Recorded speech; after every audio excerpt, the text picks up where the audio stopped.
I'm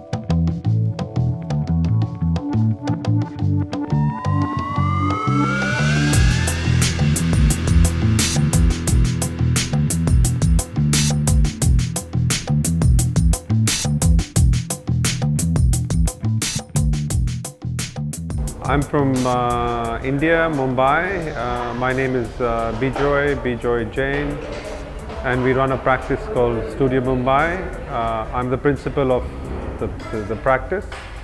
We're just based about half an hour, on the periphery of Mumbai city. We're a design and build studio. So we have right now 12 architects, and we have about 120 artisans or constructors.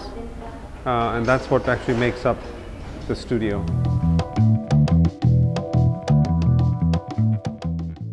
I think the role of an architect is no different from, how it has been established. And I think the question is more specific: is what are the ethics in how we operate as architects? If I turn the question back,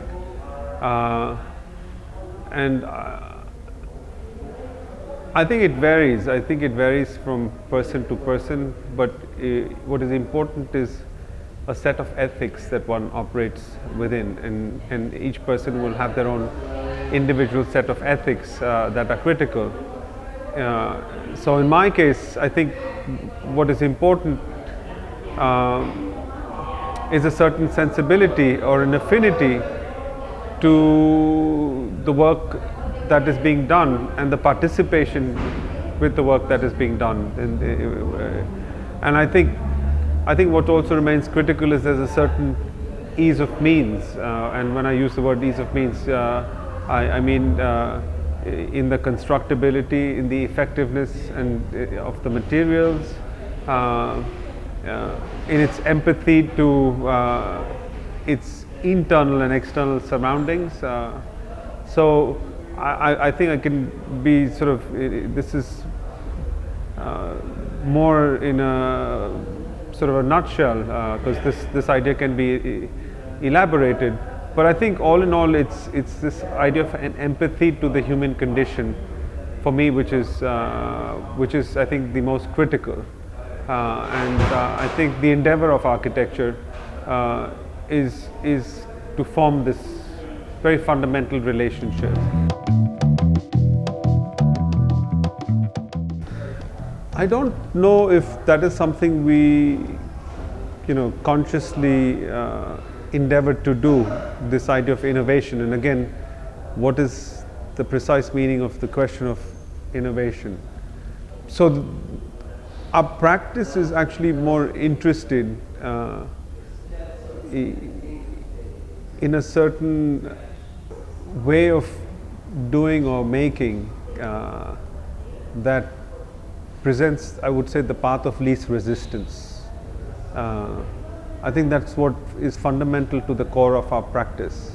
And so it's a continuous subversion of any resistance that is presented or posited in whatever the conditions might be, from the site to the materiality, to the program, to the physical conditions of the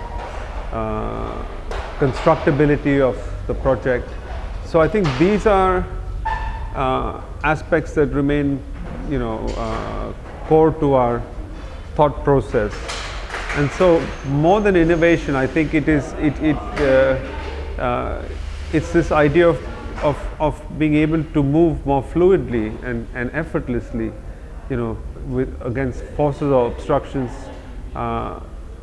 that surround the process of the creativity of, the making of architecture. So I think maybe through that, if I understand your question more specifically, there's a possible innovation, but we don't think about a project with the idea that we need to innovate, because it's not just on innovation for the sake of innovation, but it comes from more of a very specific need-based situation that requires us to operate in a certain way, so that we can remain creative. I think that's most fundamental. And in that process, if something appears, which is not the line of thinking, but it sort of goes against, or sort of rather it manages to move or slip outside the obstruction, then I think that's what remains core to our values. Well, networking for the sake of networking is of absolutely no value to us. I really don't think that is even a priority in any way. But if I understand and take the question a little further, in terms of the possibility, for example, the reason why we're gathered here in Concepcion, and I don't think this is networking. I think it's more the possibility or the opportunity to have a discourse and a dialogue with colleagues and contemporaries and other people from different fields. So it's more I think critical for us to share knowledge, to observe what's being done elsewhere, to understand the priorities that might concern another practice. So more from that perspective, where in the process we're able to gain an insight and broaden our view. So I don't know if that's what you would call networking, but I think that's what I would understand as an exchange. But that's about where that's our interest.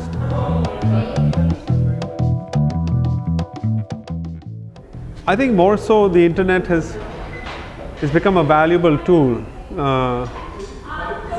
from the position that the office or the studio can communicate. If different participants of the studio are at different locations, projects can be more immediately responded to. Also the facility through Skype to be able to have meetings with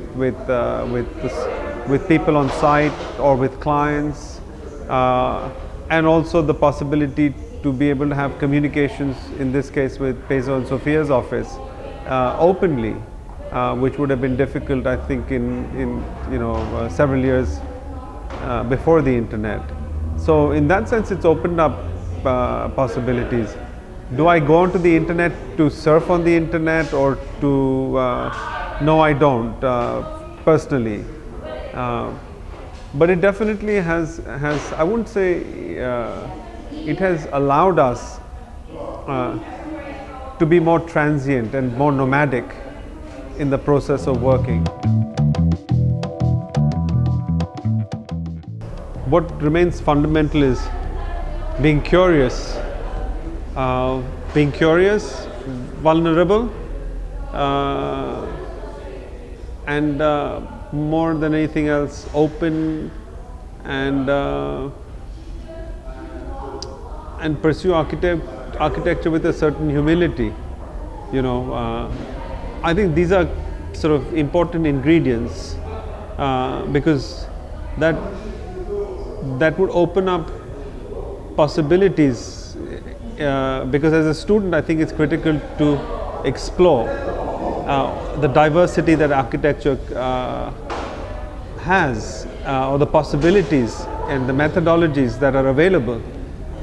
So as a student, I think that's what is key, is to be able to explore these possibilities and formulate a process that is very specifically his or her own. But that takes time, and but it also requires you to be extremely open and vulnerable at the same time.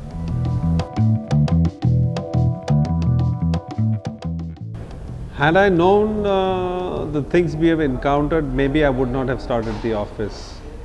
No, absolutely. I mean, again, it varies. I think an architectural practice, there is no one specific way.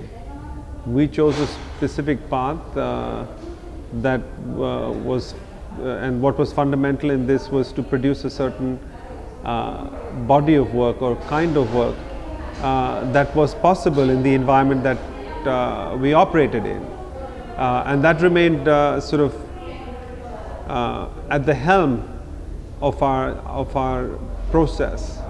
So I think all the other forces, whether economic, time, resources, I think we've always ensured that they support this very fundamental core value to the practice.